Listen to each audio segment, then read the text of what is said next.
धर्म प्रेमी बंधुओं, मेरे इस चैनल में आपका स्वागत है। आपका बहुत प्यार स्नेह मिल रहा है। आप सभी को जय जिनेंद्र। मेरे इस चैनल में वरांग चरित का वर्णन चल रहा है। कल हमने स्वाध्याय किया था कि किस प्रकार से वरांग को बिजली गिरने के पश्चात वैराग्य की भावना उत्पन्न हुई और वह चिंतन करने लगा 12 भावनाओं का। आगे का स्वाध्याय करते हैं, उससे पूर्व मंगलाचरण करते हैं। ओंकारं बिंदु संयुक्तं नित्यं ध्यायन्ति योगिने कामिदं मोक्षिदं चैव ओंकाराय नमो नमः। अविरल शब्द घनौगा प्रक्षालति सकल भूतल मल कलंका मुनि रूपार्षित तीर्था सरस्वती अर्तो नो दुर्तान अज्ञान तिमिर अंधा नाम ज्ञान अंजन शलाकया चक्षुर्मिलितमेन तस्मै श्री गुरुवे नमः। श्री परम गुरुवे नमः। परम्पराचार्य श्री गुरुवे नमः। सकल काल विध्वंसकम श्री श्याम परिवर्धकम धर्म संबंधकम भव्य जीव मन प्रतिबोधकारकम इदम शास्त्रम श्री वरांग चरित नामधेयम। एतन मूल ग्रंथ कर्तारा श्री सर्वज्ञ देवा तदुत्तर ग्रंथ कर्तारा श्री गणधर देवा प्रतिगणधर देशा तेषां वचन शरणमाशादे आचार्य श्री जटा सिंह नंदी महाराज विरचितम। मंगलम भगवान वीरो मंगलम गौतमो गणे मंगलम कुंद कुंदाद्युति जैन धर्मोस्तु मंगलम। सर्वे श्रोता सावधानतः श्रवन्तु।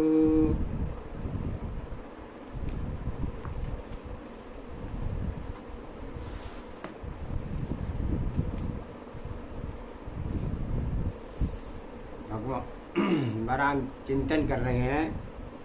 अपने पूर्वकृत कर्मों के फल स्वरूप जीवों को इन विस्तृत भवन में समस्त सुख दुख प्राप्त होते हैं।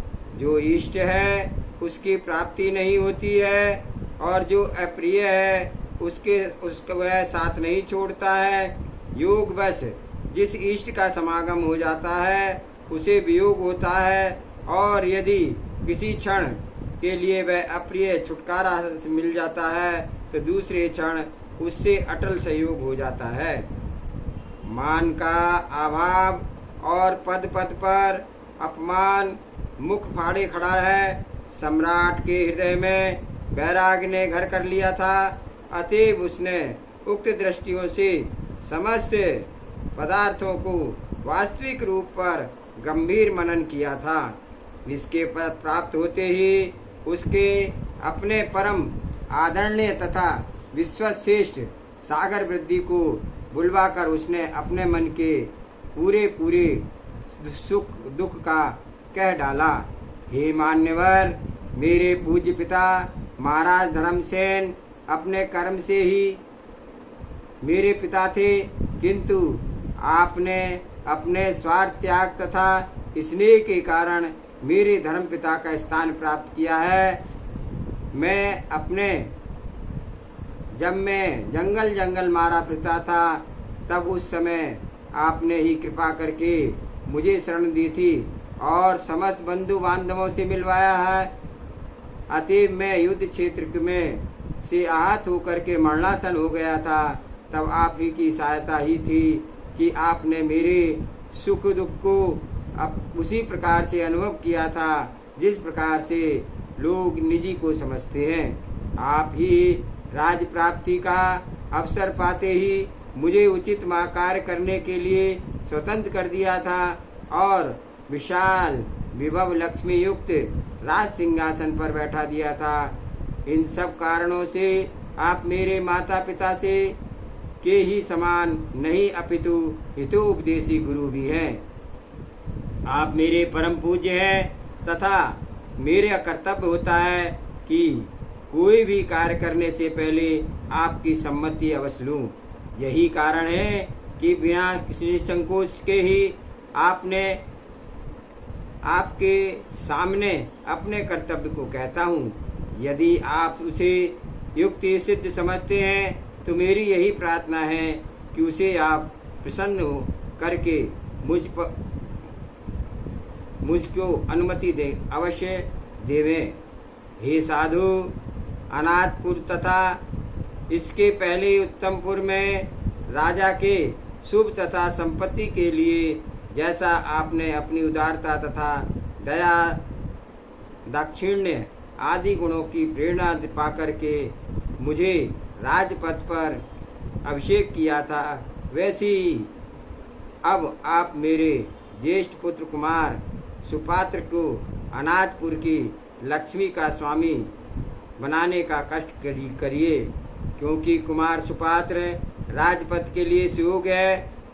और आपसे यह भी आग्रह है कि मेरे चले जाने पर आप स्वयं मुझे याद ना करेंगे तथा स्वाभाविक चाव से विस्तृत साम्राज्य तथा प्रजा के साथ साथ कुमार सुकात का भी अभ्युदय करेंगे। यह सब मैं इसलिए कह रहा हूँ कि मुझे लोक के विषय में भोगों से विरक्ति हो गई है। अब तो आप लोगों का आशीर्वाद लेकर ही तप करूँगा। हे पिताजी, आप मुझे छुट्टी दे दीजिए।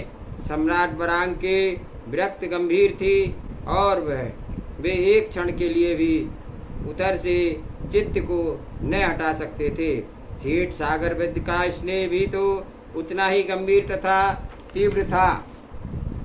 फलतः सम्राट के वचन सुन चुकने पर उन्होंने निम्न वाक्यों के द्वारा अपना विमत, जो कि सदा सुनने के समझने योग धर्मशास्त्र का सार था, को प्रकट किया था। हे सम्राट, आप यह क्या करते हैं? मेरा मत है कि आपने इस पर सब दृष्टियों से विचार नहीं किया है। केवल उस दूर विषय मोक्ष पर भी आपने दृष्टि लगा रखी है, जिसे किसी भी के साक्षात देखा भी नहीं है। किंतु इस प्रकार के लक्ष्यों अथवा आदर्शों को तो मन से भी नहीं सोचना चाहिए।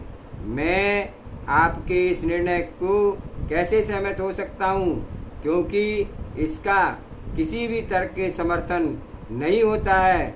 अनुभवहीन पुरुषों के द्वारा यदि कोई बहुत सी छोटा कार्य अनुचित देश तथा प्रतिकूल समय में आरंभ कर दिया जाता है, तो वह कार्य बहुत थोड़े समय में परिश्रम तथा सामग्री से सिद्ध होने पर योग्य होने पर भी केवल इसलिए नहीं पूर्ण होता कि उस कार्य के कर्ताओं ने अपनी शक्ति का ठीक लेखा जोखा न किया था।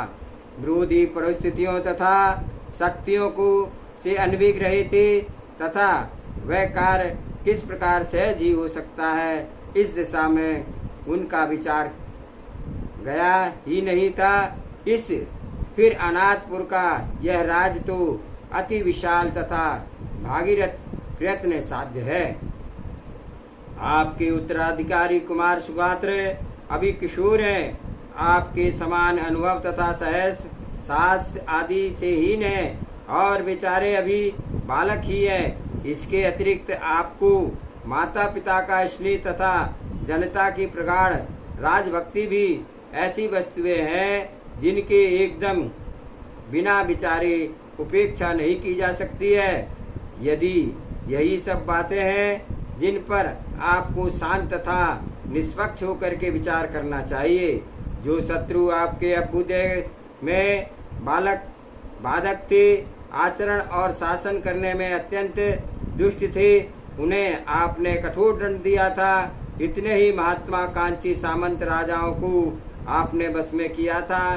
प्रजा की शांति तथा समृद्धि को विरोधी आरण्य चरणों को आपने जंगलों में से मारकर भगाया था, तो भी ये सब आपके असहाय प्रताप के कारण शांत हैं। किंतु आपके मुख मेड़ते ही इन लोगों के अत्याचारों का यह साम्राज्य क्षण भर भी छिन्न भिन्न हो जाएगा।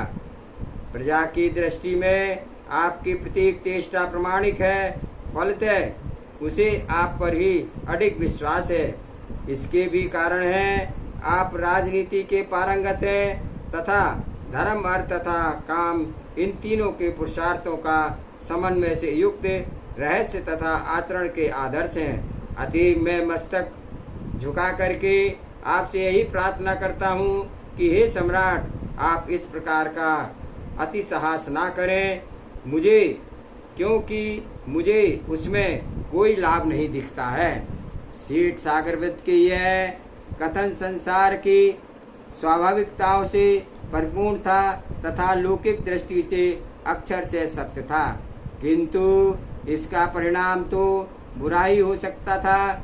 सम्राट वरांक भी मेरु के समान अपने निर्णय पर स्थिर थे।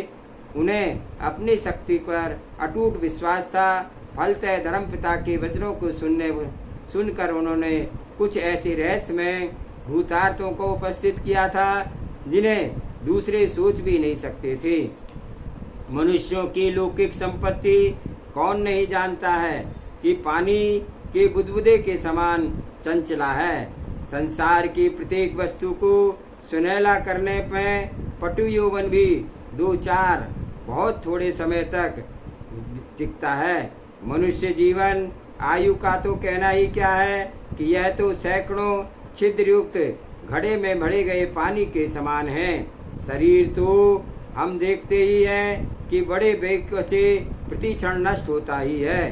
धन की वही अवस्था है जो शरद ऋतु में उड़ते हुए मेघों की है। सांसारिक कार्यों का प्रधान निमित्त बल तो एक क्षण भी न जाने कहाँ विलीन हो जाता है। वृद्ध अवस्था की दृष्टि में पड़ते ही मनुष्य के काले घुंघराले केस क्षण भंगुर में श्वेत हो जाते हैं और समस्त इंद्रियों भी अपने आप ही निःशक्त हो जाती है। मनुष्य जीवन के सुख शांति की आधारशिला प्रीति भी देखते देखते ही बदल जाती है। सुख की क्षण भंगुरता तो आकाश के कौंधने वाली बिजली के समान मात करती है। इस लोक में मृत्यु अलग अलग अनेक रूपों में मनुष्य को छटपटाती है। संसार में कोई भी यह नहीं जानता कि मृत्यु कब टूटेगी। आयु समाप्त होते ही पदार्थ नष्ट हो जाते हैं और हर ओर अत्यंत घन और अभेद्य होते। जो पदार्थ अपनी असीम ऊंचाई से आकाश का चुंबन करते थे वे सभी अंत समय आते ही लुढ़क कर ढेर हो जाते हैं। संसार से समस्त मधुर मिलन विकट वियोगों के बीज है। सारा जीवन लोक बिना अपवाद के मृत्यु के मुख में समा जाता है। माता पिता का स्नेह अकारण का अनासक्त है और समस्त बंधु बांधव की प्रीति अनुपम है। इस सगे भाइयों बहनों और मित्रों का भी यही हाल है। पत्नी के प्रेम की सीमा नहीं है और पुत्र के सेवा प्राणता के सालब्ध है, किंतु जब मनुष्य के प्राण गले में अटक जाते हैं उसकी स्मृति नष्ट हो जाती है और चेष्टाएं रुक जाती है। उस समय उसे कोई भी मृत्यु से मुक्त नहीं कर सकता है। इस कोटि के स्नेही सगे तथा प्रेमी जन यदि मेरे भोजन आदि साधारण कार्यों में ही साथ दे सकते हैं और मृत्यु के समय व्यर्थ है तो आप ही कहिए इन लोगों से मेरा क्या भला हो सकता है। तथा सब जब ये लोग भी अपने अपने कर्म रूपी मार्ग पर जोर से ढकेल दे जाएंगे, मैं भी उनके उस समय बचाने में निरर्थक रहूंगा। आप इसको निश्चित समझिए। सेठ सागरवत ने संसार के स्वरूप का नग्न चित्त उपस्थित कर देने वाले सम्राट के वचन सुने थे तथा देखा था कि उसके उद्धार रुकते ही नहीं थे।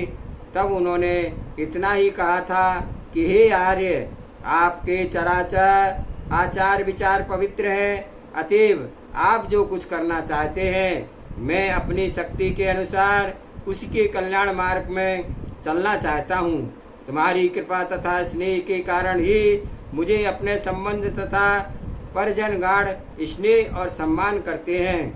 तुमसे मिलने के से पहले मैं सीधा साधा वणिक का ही प्रधान था, किंतु तुमसे मिलते ही बड़े बड़े राजा महाराजा लोग मेरा हृदय से आदर करने लगे थे।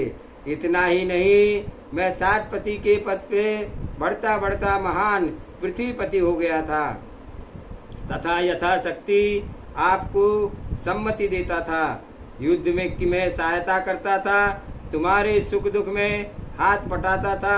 कहने का तात्पर्य यह है कि अब तक मैं तुम्हारे प्रत्येक कार्य में साथी था। ऐसा होकर भी यदि इस समय मैं धर्म कार्य में आपको छोड़ करके अलग हो जाता हूँ तो हे सम्राट, मैं वास्तव में सबसे बड़ा अधम होऊंगा। सम्राट वरांग के धैर्य अधिक था और वीर अकाट्य था। लौकिक शत्रुओं को तो वे पहले ही जीत चुके थे तथा आत्म शत्रुओं को जीतने के लिए उद्यत थे। धर्म पिता के वचनों को सुनकर के उन्होंने उन पर कुछ समय तक विचार किया था और उसके उपरांत आरंभ किए गए कार्य की सफलता की दिशा को ले जाने के लिए धर्म पिता का संकेत किया था और उसके अनुसार पूरे अंतःपुर को सम्राट के पास आने के लिए कहा था। और सम्राट के आह्वान सुनते ही समस्त रानियों की बड़ी त्वरता के साथ अपना अपना श्रृंगार किया था और कोटि प्रदेश के बंदी मेखला आदि छोटी छोटी घंटियों तथा नूपुर आदि की धीमी धीमी मधुर ध्वनि हो रही थी कि वे सभी कुछ कुलीन देवियां क्षण भर में ही सम्राट के भवन में जा पहुंची थी। राजपत्नियां स्वभाव से ही सरल और साधु थी। उनकी शिक्षा का आचरण प्रत्येक दृष्टि से शुद्ध थे। वे वही काम करती थी, उसी प्रकार हंसती बोलती थी तथा श्रृंगार करती थी जिससे कि उनका पति प्रसन्न हो। तो भी सम्राट को देखकर उन्हें ऐसा जवान हुआ था कि उन्हें कोई अनजाने ही अपराध कर डाला है। विशेषकर जब राजा ने आप लोग मुझे क्षमा करें इस वाक्य का कहना आरंभ किया था तो वरांग के इस वचन रूपी भंजन आंधी से थपेड़ों से उनके सुकुमार देह लता बेग ही कांप उठी थी। देखते ही देखते उनके मुख कमल ऐसे दीन निस्तेज और कांतिहीन हो गए थे जैसे कि मुरझाई माला हो जाती है। वे जोर जोर से रोने लगी थी और आंखों से आंसुओं की नदियां बह निकली थी तथा वे सबकी सब ही सम्राट के चरणों में लूट गई थी और प्रबल तुषाररत होने से कुमुदिनियों की जो दुर्दशा हो रही थी अथवा जोर की आंधी अथवा प्रखर आताप धूप के कारण से सूख जाने पर कमलों की शोभा की हाल हो जाता है। वियोग के डर से उन सब रानियों के अति सुंदर मुखों का ही यही हाल हो गया था। दृष्टि इतनी मुरझा गई थी कि उधर देखने तक की रुचि नहीं होती थी। सम्राट वरांग उनकी अनज्ञान जनित मूर्छा को देख करके दया से विविल हो गए थे। अतएव उन्होंने स्वयं ही उन्हें उठा करके संभाला था तथा वे एक मुहूर्त भर के लिए ही चैतन्य हो गई थी, किंतु उसके गले तब भी भरे हुए थे और वे विनय से लज्जा से कारण झुककर खड़े थे। तब ही उनके मुख पर वाणी बाहर ना निकल रही थी और वे उन्हें निम्न प्रकार से निवेदन किया था। हे प्राणनाथ, आपके अनुग्रह का ही यह फल है कि हम इस अभ्युदय और समस्त सुखों की स्वामिनी हो सकी हैं। हमारा जीवन तो आपके दोनों चरण कमलों की निकटता पर ही निर्भर है। यह परिस्थिति में आपके द्वारा छोड़ दिए जाने पर आज हम क्या करेंगे अथवा आपके बिना हमारा कौन सी गति होगी जिसका हम लोग अनुसरण करें। जिस दिन से हे प्रभु आपने पानी ग्रहण किया था उस क्षण से हमारा स्नेह और प्यार आप पर ही केंद्रित हो गया था। हमारे सहोदर बंधु बांधव भी उतने ही प्रिय नहीं हैं जितने कि श्री चरण हैं। उसके सिवा हे नाथ, हमने आपके प्रति ऐसे किसी भी प्रकार का अपराध भी तो नहीं किया है। फिर क्या कारण है कि स्वामी आप हम सबको छोड़ करके चले जाना चाहते हैं? हमारा आपके सिवा कोई दूसरा रक्षक नहीं हो सका है। हम स्वयं बुद्धिहीन हैं, पूर्ण आत्मा तो ही है ही नहीं है। अतएव आप हम लोगों के प्रति प्रीति ना त्यागें। देखिए आपके सिवा हमारी तो कोई दूसरी गति है ही नहीं है। हम सर्वथा दीन हैं। हे क्षितिश, आपसे वियुक्त होकर के हम एक निवेश मात्र समय के लिए भी जीवित नहीं रह सकते हैं। पानी खूब सूख जाने पर समस्त कमलिनियों का जो दुखद अंत होता है, हाथियों को झुंड के अधिपति मधुमंत हाथी की वियुक्ति हो जाने पर मत्स्य हथनियों की जो दयनीय अवस्था हो जाती है, उसकी विधि से हे नरेंद्र, तुमने वियुक्त हो करके हम सब भी जीवित नहीं रहेंगे। इतना आप अटल तथा ध्रुव सत्य समझिए। रोते रोते रानियों ने नेत्र कमल लाल हो गए थे, मुख कमल अश्रुजल से परिस्रवित हो ही रहे थे। उक्त प्रकार से प्रेम तथा भक्ति सूचक वचन कह करके वे सब के सब सम्राट को अपने स्नेह के पास में फंसा लेना चाहती थी, किंतु वरांग उस समय राग बंधनों को पहुंच से परे फलते रानियों के वचन सुनकर के राजा ने इस युक्ति से उनको समझाया था कि संसार भर के जन्म मृत्यु के तथोक्त नियंत्रक यम के प्रताप अप्रिय है। वज्र रूपी सर्व मारक शास्त्र के धारक इंद्र का प्रताप 3 भुवन में व्याप्त है, तथा इस सूर्य के विषम में तो कहना ही क्या है। इस सूर्य के विषय में तो कहना ही क्या है, जिसके आताप और उद्योत की दृष्टि से जीवन का आधार है, किंतु यह भी मृत्यु का सामना नहीं कर पाते हैं। तब तीनों लोकों में ऐसा कौन पुरुष है जो मृत्यु के प्रतिद्वंदिता कर सके। एक इंद्र के कुटुंब में कई करोड़ अतिशय गुणवती अप्सराएं रहती हैं, और प्रत्येक इंद्र के सहायक तथा सेवक सामानिक, त्रियांशिक, परिषद, आत्मरक्षक आदि ही नहीं अपितु अनेक इंद्र भी होते हैं। किंतु जब आयु कर्म समाप्त होने पर इंद्र अपने विमान से पतित होता है, उस समय उनमें से कोई भी अथवा उन सब के सब में से उसे नहीं रोक पाते हैं, जिन्होंने अपने चक्र और पराक्रम के षटकंड को क्षेत्र को दलित करके भी कर दिया था।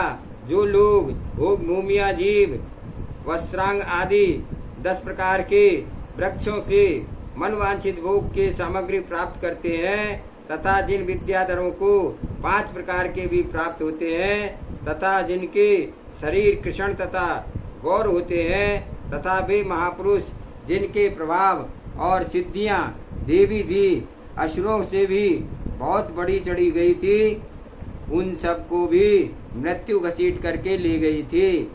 तब मेरे साधारण व्यक्ति की जो चर्चा ही व्यर्थ है। इस पृथ्वी पर उत्पन्न हम मनुष्यों की अपेक्षा गंधर्वों, विद्याधरों, नागकुमारों तथा यक्षों की ही शक्तियां अनेक गुनी हैं, और इनसे भी बढ़कर के सब परम योगी थे, जिनके योग सिद्ध सत्य पराक्रम तथा साहस के सामने कोई टिक भी नहीं पा सकता था, किंतु उनकी आंखों के सामने ही काल ने उनको प्रियाओं को गले से नीचे उतार दिया था, तथा वे रक्षा ना कर सके थे। अब मुझ में इतनी शक्ति है। मरण जन्म मरण भय, यह संसार एक महासागर है। मोह रूपी ऊंची ऊंची भयंकर तरंगें इसमें उठ रही हैं। रोग, बुढ़ापा आदि अनेक भयानक जंतुओं से यह प्राप्त है और मैं स्वयं इसमें निरुद्देश होकर के बार बार डूबता हूँ, उतरता हूँ।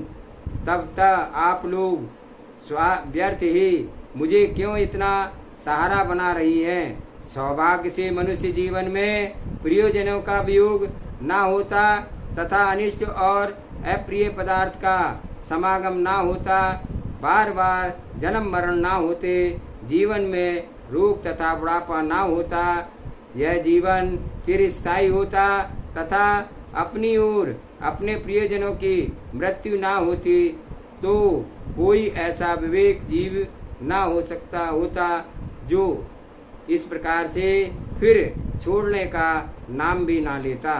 हम देखते हैं कि मनुष्य का आयु, शरीर तथा विभव वैभव प्रबल वेग से किसी विपरीत दिशा में दौड़ने जा रहे, देखते देखते ही शैशव, किशोर अथवा युवावस्थाओं को पार करके बुढ़ापा आज दबाता है।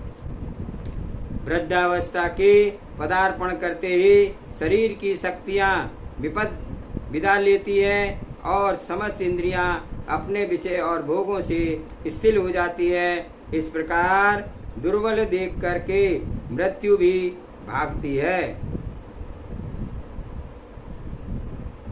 इस प्रकार दुर्बल देखकर मृत्यु भी ले भागती है। तब इस जीवन में कैसी प्रीति की जाए? इस व्याकुल संसार में एक ही मार्ग ऐसा है जिसको पकड़ लेने से अपने आप ही रोग, यम, जन्म तथा मरण आदि भय समूल नष्ट हो जाते हैं और वह है निवृत्ति। क्योंकि जिस मार्ग पर चलते ही वृद्ध अवस्था आदि का भय उसी प्रकार नष्ट हो जाता है जिस प्रकार महानदी पर पहुँचने पर प्यास आदि शांत हो जाते हैं। यदि आप लोग भी इस संकट तथा भयहीन मार्ग से को पकड़ना चाहती हैं तथा आपकी अभिलाषा दृढ़ है, तो आप लोग भी हमारे साथ चलिए।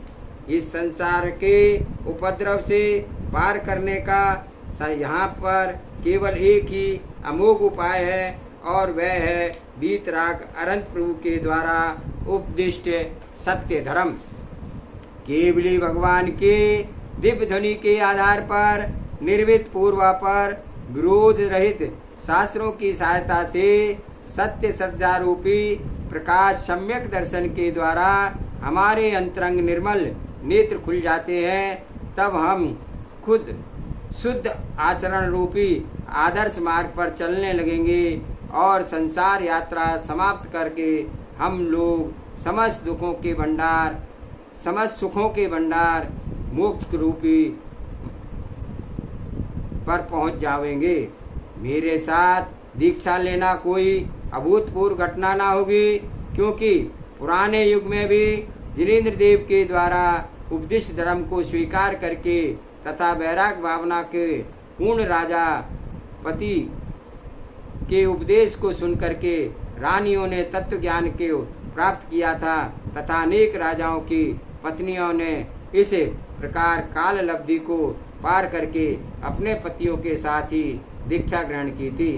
राजा का उपदेश सुन करके रानियों के मन ही मन विचार किया था कि मधुर तथा रस परिपूर्ण भोजन हमारे रंग रूप के उपयुक्त एक से बढ़कर एक भूषण, विविध प्रकार के विचित्र कौशल आदि वस्त्र तथा जाति के सुगंध युक्त माला, पुष्प तथा सुगंधित कोमल सैया, महार्घ आसन, सुख का कर यान तथा सबके सब बढ़कर के अपने अनुग्रह से प्रेम दे करके जिस राजा ने इतने समय तक हमारा भरण पोषण किया है, प्राणपति के प्रक्रम तथा प्रबंध का भी प्रताप का भी प्रतिकूल चंद्र किरणें, तीव्र ही दहक सूर्य की रश्मियां, किंकणियां, पथरीली भूमि तथा सुखी उष्ण तथा तरल शीत वायु हमारे शरीर को कभी छू भी ना सकती थी। यद्यपि इसका संसर्ग भी तीव्र सुख दुख के उत्पन्न कर सकता था, किंतु अब जब प्राणपति दीक्षा लेकर के चले जाएंगे तो हमारी वही दीनहीन अवस्था हो जाएगी जो कि चंद्रमा के अस्त हो जाने पर चंद्रकिरण कांति को प्राप्त आकाश की होती है। उस समय ढूंढने पर भी उसमें शोभा नहीं मिलती है, अथवा इन लताओं के समान हम सब की भी हो जावेगी, और जिन पर यह क्षण पहले ही सुंदरी सुगंधित फूलों से गुच्छे लहरा रहे थे, किंतु दूसरे ही क्षण खींच करके भूमि पर फेंक दी गई थे। क्या हम सब आभूषणों को फेंककर सुगंधित लेप, माला, तांबूल, धूप, अंजन, सुगंधित तेल आदि समस्त श्रृंगार को तिलांजलि दे करके भी यहाँ रहेंगे? प्राणपति के अभाव में शत्रु लोग मिलकर के हमारा तिरस्कार करेंगे और हम लोग आंखों से आठों पहर आंसू बहाते रहेंगे। जब रानियों ने उक्त मणि सारणी के अनुसार अपने विचार किए तो उनके संसारिक भोग विलास की तृष्णा न जाने कहाँ विलीन हो गई थी। उन्होंने अपने पति के प्रति एक निष्ठ भक्ति थी और कुलीन पुत्रियों तथा वधु होने के कारण उनका धैर्य भी असाधारण था। पति पर उनकी आस्था थी तथा मन उनको भी सब कुछ मानता था। फलतः पति के निर्णय को जानते ही उनकी समस्त अभिलाषाएं तथा महत्वाकांक्षाएं कपूर हो गई थी और उन्होंने दीक्षा लेने का निर्णय कर लिया था। अतएव वे पति से ही निवेदन किया था, हे नाथ, यदि आप विशाल राज्य, लक्ष्मी, वैभव आदि को ठुकरा करके उग्र तपस्या करने को निश्चित कर ही चुके हैं, प्रयत्न करने पर भी यदि आपके विचारधारा उधर से विरत नहीं होती है, तो हम सब भी आपके ही साथ तप करेंगे और संसार भ्रमण को पार करके आपके साथ परम पद की दिशा में अग्रसर होंगे। उक्त निर्णय पर पहुंच सकने के कारण सुंदर सुकुमार शरीर धारणी राजपत्नियों के उत्पल सदृश सुंदर तथा मनोहर नेत्र आनंद के कारण से विकसित हो उठे थे और अपने जीवन के साथी सम्राट बरांग के साथ उन्हें भी संसार के समस्त सुखों को छोड़ दिया था और उस समय उनके भोग विलास में प्रेम चित्तपूर्ण तपस्या में हो उठे थे। इसी अंतराल में साम्राज्य के समस्त राजाओं को बरांग के बैराग का समाचार मिल चुका था और वह समझ कर सम्राट अब वन चले ही जाएंगे, तो वे सब मित्र तथा सामंत राज भी बहुत ही शीघ्र अनाथपुर आ पहुँचे थे और उनके आश्चर्य का तथा आदर का वो उस समय अंत न रहा था जब उन्होंने बरांग को स्वर्ग के अधिपति इंद्र के समान शांत और समाहित देखा था। इस प्रकार से आज ये हमारा 28वां सर्ग संपूर्ण हुआ। जावानी के ज्ञान से सूझे लोकालोक, सोवाणी मस्तक नमो सदा देत हूँ दो। हे जिनवाणी भारती तो ही जपो दिन रैन, जो तेरी शरण आगे सो पावे सुख चैन। देव बजो अरिहंत को गुरु सेवा निर्गन, दया धर्म पालो सदा यही मोक्ष का पंथ। 9 बार नमोकार मंत्र। नमो